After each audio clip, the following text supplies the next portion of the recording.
So we heard a little bit about this in Aaron's conversation about driverless cars, but I'm going to ask you guys to just give a show of hands. How many of you are terrified of the looming AI apocalypse? Raise your hand. There's like one person. OK, how many of you welcome our robot overlords? This is your crowd. So, all right, so Yoky is in the pro-robot camp, and I want you to explain why. Why shouldn't we be scared? Why should we be excited, even? Yeah, OK. So I think it's a balanced view. But I think, first of all, I think we should be a little scared. A little bit of scariness is OK. But I think a lot of excitement is good. So I work with robots all the time, and I did research in robotics. It's really, really hard. Those of us who touch it every day know that it's not like the advancement we're making is great, but we still have a long way to go. Mm-hmm. We're going in the right direction, but I don't feel scared or worried every day. However, the bits that I think it's healthy to be scared of is that I think early on we gotta set the standard right. We gotta set the policies in the right directions. We gotta know how to set the ethics, why we people should be working on. So I think those are important things that it's good to have the fear for. So, and I hear a lot of times people use the argument of, this is still a long ways out, which I guess makes me feel a little bit more, secure about like my lifetime. But I also care about what happens next, right? So how should companies and individuals in this room be thinking about? I mean, what are you doing? You're at Nest currently. You've had a long career in academia as well, which we'll get to. But what are the right steps to make sure that you've got someone who's thinking about ethical considerations from the get-go? Yeah. So I think, I've always felt that technology should be developed to make us humans better, rather than sort of a muscle to exercise, like go to the gym and lift more weights, and I'm going to show off this amazing technology. And I think if we do more of the latter, then say, I'm going to make this crazy thing, I'm going to scare people, and it's going to be exciting, then that's really bad, right? So I think early on, even in the next 10, 20 years, what we really should be thinking about is that what are the things that robots and technology and AI and machine learning are indeed good at that humans are not as good at? How can these technology augment and then make sure there's a good boundary, right? So that we respect us. We're the makers still. We're in control. Mm-hmm. So we need to make sure that the boundary is preserved. So what do we suck at? We suck at repetitive things. Uh-huh. We suck at picking up things from the heavy things from the the lower places. Anything. I mean, I heard that airline workers who have to toss the bags, they hurt their back on average within 5 years. Mm-hmm. Right. So we suck at it. Okay. Robots don't hurt their back so easily. So let them do it. So and what are some of the more exciting applications that you're seeing really on the near-term horizon? You, by the way, maybe tell a little bit first about your background, because Yoky got interested in robotics actually through sort of an interesting way, through tennis. You wanted to create a robot that could be your tennis buddy. Yeah. So it didn't work out, but your career turned out okay. My tennis sucked. So I tried to become a professional tennis player. It didn't work out, but through transition, I decided I really love robots, and then if I could build my dream robot at the time when I was a little younger, I would build a tennis buddy for myself that's completely controlled by AI, and then it could beat me most of the time, but when I wanted to kind of feel good, that I can beat it, right? So I think that was the idea. So I think then that transformed into building prosthetic devices for people that's controlled by human brain in academia as a professor, and then that transformed over time into Nest. And then at Nest, we build thermostats. That seems like a lot of people say, what, thermostat? Like that has nothing to do with your background in robots. But it actually does. So the way that we really use the robotic technology, the robots actually I'll decompose into 3 things. So sensing, thinking, and taking actions. Robots are really about that. It doesn't have to have legs or arms or eyes necessarily. Those things kind of help. But it can be thermostat, which has sensing. It has lots of sensing about temperature, room information, occupancy information, and then it can think about it for a little bit and then change temperature. And it doesn't necessarily need a belly button either, right? Weren't you just talking to some kids about, was it robots with or without? Yeah, without belly buttons, because I think when kids think about robots, they always have the head and a body and the legs and arms. And I just really wanted to tell them, says, hey, for a little while, we might make a lot more advancement in robotics in shapes that are not human-like. Yeah, and I thought belly button is a kind of cute thing to pick. Yeah. Yeah. So, okay, so keep going, though, with Nest. Yeah. Why is Nest, how does that fit into your trajectory in robotics? Yeah, so again, sort of going back to some of this ethics or how we utilize the robotic technology, what we really should be thinking about is how can we get technology to do things that we're really bad at? And turns out we are pretty bad at changing our behavior. So one of the things is energy savings. I won't let you raise your hands, but if I said, who wants to save energy, I bet many of you would raise hands and said, how many of you are doing the right thing every day at home? And you probably won't. So, you know, this is an interesting area where we, especially maybe Americans, tend to sit on the couch, like deep potato chips, and then don't want to get up. It's a large house with a central, air. And yeah, you know, maybe it's okay. It's a little bit hot, but wasting energy a little bit, we're not going to bother. And then sometimes you leave home and it says, oops, I forgot to turn it off, but it's a buck or two, no big deal. So those are places that technology can really carve here and there a little bit at a time, but turns out the little bit at a time makes a huge difference. So, you mean Nest, we launched our first product in 2011. We saved 13 billion kilowatt hours of energy. That's actually, I think, enough to power, don't quote me on this, off the record. I think enough to power New York residential homes for 4 years or something like that, on record again. So yeah, I think you can't really say off the record when we're live streaming, but you know, you could. Yeah, we'll try. Okay. So what have you found through your work at Nest? What have you found about changing behavior, using algorithms to change behavior? What works, what doesn't work? I'm sure a tricky, like pretty tricky territory. It's really tricky, and I think whether it's in healthcare or transportation or so many areas, we want to change behaviors of people. You know, diabetes, cardiovascular disease, as many of you know it. If we all were somehow able to train ourselves to not eat those greasy food and then exercise a lot and sleep well, which we're all bad at, then those disease rates would go down. But we're bad at it. Can technology help? Maybe. And those are the kind of behavior change that are so hard for people to do, but maybe technology can come in. Okay. Yeah. I should mention also that Yoky was one of the co-founders of Google X, now just X, right? Yeah. Talk about making the transition from academia to the corporate Silicon Valley world. What was surprising? What was challenging? I think, so first I always feel that there is a valley of death between academia and industry. It's really hard. I thought you said value. Valley. Valley, okay. Like the valley. Got it, yes. Like where we landed in Aspen, yeah. So the valley of death, sorry, my English. Yeah, the valley of death is how do you do amazing research and then have that be a part of a product? And you know, it's been really difficult to think, like when I was in academia and doing research, I thought, of course, those things can become useful in product. Why can't product people do these things? And then when I was at Google X and then also back in a Silicon Valley startup at Nest, I realized that it's just not that easy. I think the objective function is different. So let me try this.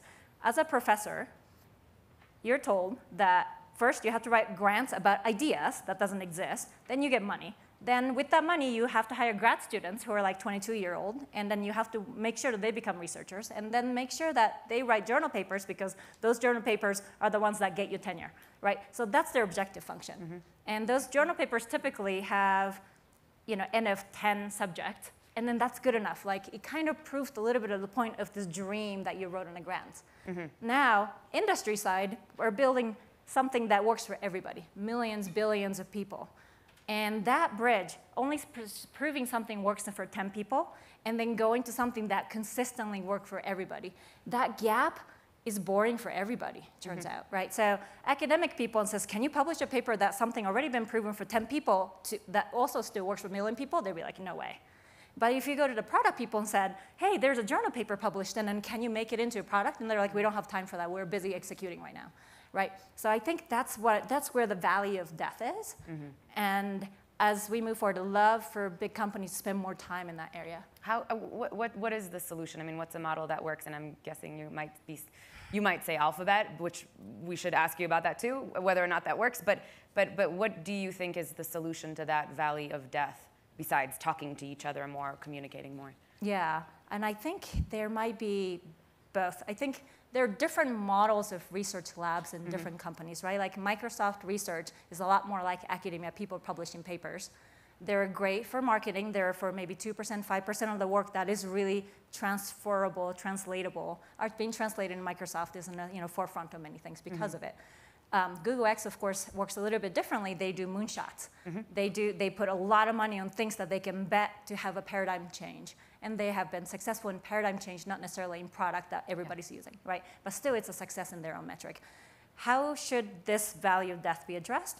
I think the product company should really try to invest just stepping back a little bit higher. Maybe people who also understand a little research part a little bit. How do they pull the things that N is equal to 10 on the academic side, but they know that those are the things that has the best chance in pulling to have it working for millions of people. Also, vice versa, there are academic people who successfully have startup after another just coming out from their labs, which is amazing. And we should just really notice those people and nurture those people. So I think we got to go from both directions in that way. So, and you brought up moonshots. Moonshots don't necessarily translate to profits, and they haven't yet at Google. They're still operating, the other bets, including Nest, are still operating, total, I guess, at a loss when you look at the total picture. So what's next? When does that start translating to profits, and is that possible under this model? I think it's absolutely possible. I mean, Nest and X operate very different principle. Nest is shipping things on a daily basis, and X is really trying to go for 10 to 15 years down the line. They only got started 5, 6 years ago. So let's wait till, they aimed at 10 to 15 years. So let's wait till that timeline comes and hope that they have amazing products that are not only just paradigm shifting, that sort of starts to get people thinking, but actually people are using on a daily basis. Yeah, and can you be innovative at an X level of innovation and be fiscally disciplined? If done right, yeah. Yeah. Yeah, I absolutely believe that. Okay. We'll turn to you guys for questions for Yoky soon, but I'd love to hear a little bit more about what really excites you and what kind of use cases we can see for robots. Not just what X is working on or Nest, of course, but you're kind of like a dreamer when it comes to robotics, and it'd be great to know what is actually possible that will, not just on the sort of the enterprise side, but how will we be interacting with robots in the next 10, 15 years? Interesting. So I think, of course, I started off saying that the robotic tennis buddy was my dream robot. I think now my dream doesn't have this anthropomorphic picture as much. Maybe I've been working on Nest too much and looking at those thermostat as a robot. Circular. Yeah, circular, and then you click. Wall. Yeah, exactly. No, but I think that the technology itself, the sensing, is advancing fast. It doesn't have to have legs and arms and follow you around. It can still sense you wherever you go in many ways. You have one in a pocket, which is pretty densely populated with sensors to your phone, right? And then so we know all the device is already starting to know a lot, which can help you. So think and then execute. So machine learning is another area. Of course, the thinking bit, which is also advancing and then just finally becoming practical, which is really, really exciting. So, that's, but again, using it. So the thing that excites me, again, I'm going back to the behavior change part. So it can be completely distributed sensors and actuators that are helping you every day. But the behavior change bit, one of the learning that I had at Nest very early on when we first started the field trial is that when we thought we wanted to make sure that everybody was saving energy, we got machine learning to make sure that everybody was saving energy, a little bit more than they were. And then we went in a field trial, and then everybody barfed. And then they said, no way I want to save this energy. This temperature is not comfortable. So they actually rebelled and started using more and more energy than even before. Then we realized that, what we have to do is to understand human psychology and cognitive psychology at the same time and marinate that with machine side of the learning so that we don't push too hard, right? So I think that balance allows people to say, you know what, I'm still in control. It's okay. Machine is simply helping me, so I'm going to work with you, machine, to save energy. And then we changed that code in like maybe the span of 3 months, and the result was totally different. So what change did you make? we made sure that if those people who weren't willing to save energy and they were buying it because it's a cute thing on a wall, let them be, right? It's fine. But at the end of the day, overall, there are a lot of people who really do want to save energy, and they do want to teach the Nest thermostat the right thing, and then they did. But just it's a mindset. Got it. Okay, questions for Yoky. Raise your hand and a microphone will come to you. We've got a question over here. Can you introduce yourself, please? My name is Hamid Faruqi. I'm the CEO of Sogo Survey. My question is, earlier you mentioned how much energy Nest has saved. And the question is, how do you know how much energy has been saved? And how much data are you collecting from us? And are you... Okay. I knew that was coming. Yeah. Since the merger with Google, we get that question a lot. So first, the saving energy bit. We did all the theoretical calculation, but the ones that we really rely on is the third-party studies. So a lot of external energy services companies, utility companies, get their data prior to Nest and then post-Nest. And they compare it, and then they see, I think it's 10 to 12% in heating, and then something like 12 to 15% in cooling, that we really do save that they consistently show us. And the second part of the question? What was that? How much information do you know about his temperature preferences and many other things? Yeah, so we of course do a very good job not looking at customer data. We absolutely only do it to improve quality of the product. We separate user data into a totally different place from where I think just go directly where ads or anybody has any access to. We make sure that those things are absolutely separated.